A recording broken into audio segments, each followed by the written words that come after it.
Happy 4th of July, buddy. Okay, see you later. Oh, there you are. Very patriotic. Thanks, Grandma, for the outfit. Linda. Look like a little model. Posing. Now, for me, I get to wear this outfit once a year.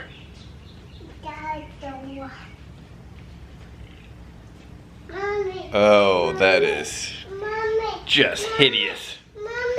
America. So, looking pretty star-spangled. Do you have an explanation for yourself? I have navy blue on, navy blue stripes. My explanation is I don't have a 4th of July swimsuit that fits me. I guess I'll allow it.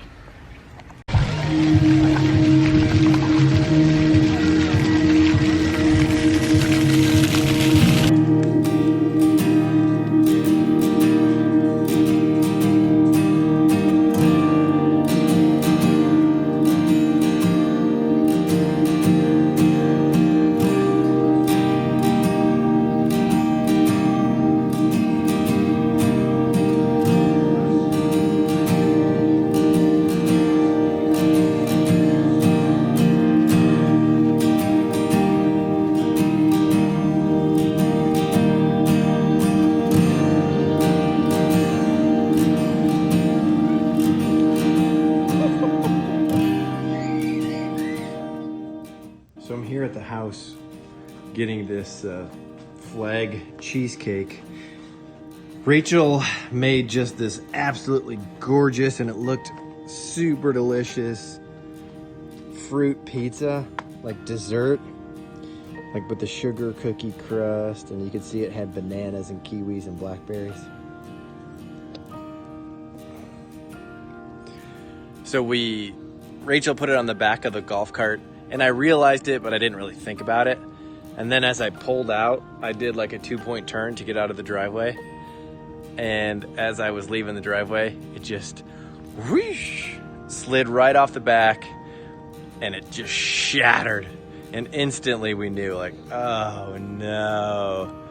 I feel really, really bad. Rachel spent like an hour making it perfect and gorgeous, and it was gonna be really good. Your daddy messed up. So I have to figure a way to make it up to her.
I told the story earlier on my cell phone. Oh. Have your shoes on? No, that's probably not a good idea. I'll stay over here. Is it harder or easier than you thought to clean up? It's gonna really stink getting the small little glass pieces out of this. How about the vacuum cleaner? Yeah, I thought about that. Yeah. So I almost vlogged like the process of making it. I don't know, I thought about it. That would have been epic. If I would have showed like what went into making it and then ended with this, yeah. That would have been awesome. That would have been such good material. Feel good, just feel good vlog stuff. He's shoveling. Probably the worst part is that was a really nice like casserole dish. I don't even know where we got it, but it was probably like a wedding gift. Probably. From like an aunt that passed away. It was like, it was etched with like our family heirloom. Exactly. Yeah, it's okay. It definitely, there's worse things in this world that could happen. And we, luckily, like, people weren't without dessert. Oh, I found a piece of glass right here with my foot. I'm gonna toss it in there. I think it landed in there. Yeah, I was just like hearing that thing crash. I knew exactly what it was, exactly what had happened the moment it hit the ground. It was a bummer. Thanks for cleaning it up. You're welcome. I'll put some shoes on and get the vacuum.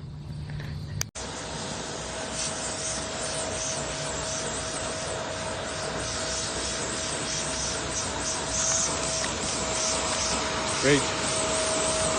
Hey. Oh, I just got a big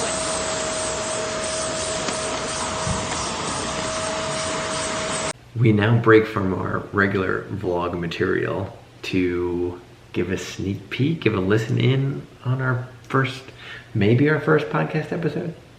Yeah, we don't really have an ironed out plan for what the future holds with this thing. It's just one of those things where we know we want a podcast, but we just don't know exactly the format that we want to follow. You're using the word we a lot. I know that I want a podcast. I'm on board. I say we because I want Rachel to be on the podcast. But I have no idea. Like, he has this planned kind of in his head, and I'm not real. I'm just along for the ride. Yeah. I guess I want a podcast because, for one thing, I want to dive deeper. I want to be able to talk more. That sounds horrible. But, you know, everybody that has a podcast, it seems like most of the people that do are famous and they don't have real jobs. They're not like real people. Whereas with us, we have full-time jobs and we are real people. And so I think our perspective will match the same perspective as, you know, most. A lot of listeners. Yeah, exactly. Yeah, I think we would have a lot in common. Exactly. So like people that have to go through IVF or are trying to conceive, or people that are raising kids, or people that just like to listen to a couple and their struggles and talk about, I mean, marriage, parenting, things that we're all learning as we go. Exactly. That maybe we could provide some experience. And if not experience, at least just a good comedic relief. Exactly, just a good story. Yeah. So I'm gonna go ahead and hit record, and we'll just kind of see where that takes us. I feel like this is gonna be a disaster. All right, ready? Also, we don't have like, I think they call it caster, where you like, so I'll be like holding my microphone. It's a pretty official microphone, obviously. Okay, ready?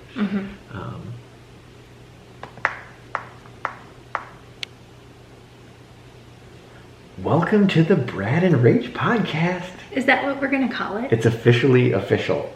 We have a podcast. We do. Is it the Brad and Rach podcast? Like, do we need to pump the brakes and decide on a title? Maybe fans will give a suggestion. Okay. All right. So yeah, let's hear from you guys. We're going to talk about life and everything that comes. I'm really curious to hear what we're going to talk about exactly because, yeah, Brad had the idea to start this thing, and I said, sure, I'll play along. And he has a topic for this first vlog that I have a hint at what we're going to talk about, but I'm I feel a little vulnerable, especially now. We're actually recording this for our vlog on YouTube. And which is probably where most people have come from. I would imagine, yes. Yeah, exactly. I can't imagine anybody is listening to this that just organically found us on the podcast world. Yeah, exactly. So, yeah, I'm feeling a little vulnerable, But you have no reason to. Okay. And that's why, well, so I feel like we've been living a lie recently with our vlog. Ooh. Because in the past, we've pretty much shared everything in our life on the vlog. Yes, that's true. I mean, I can't think of anything that we've held back. Exactly. Except for this topic. And I want to talk about it because, like, I need help. You need help. I'm sure tons of other couples are going through this. Tons of other people are going through this. Because I read today, back in 2015, the Mental Health Institute, or the Institute of Mental Health, had a statistic that either 7 or 9% of the population has at least one major depressive or depression episode a year. Which is, I guess, surprising when you put it that way, but then if you think about it, 7 or 9% is pretty low. I don't think so. Oh, really? Yeah. I guess it's like 1 in 10 people you encounter. Yeah, exactly. We're approaching it anyway. That's like the same as, well, like couples that struggle with infertility. Yeah, 'Cause 1 that's in like 8. 1 in 8. So it's almost the same statistics. Yeah, that's true. It's right in between. So if you haven't figured out, this podcast topic is going to be somewhat heavy. So if this is our very first podcast, Yeah, we're just going straight for the jugular. Yeah, exactly. Don't expect it to be lighthearted and fun necessarily. But if you follow us on YouTube, you know that this pregnancy hasn't been easy for me in many ways, but in probably the biggest way is what we're going to talk about today. Yes. So Rachel has, and she's been very vocal about her anxiety in the past. Like you pretty much have always, since you were a little kid, really. Definitely. Always struggled with anxiety. I don't know that I talk about it that much on the vlog. It seems like... No, but you haven't like... I've definitely alluded to it. Exactly.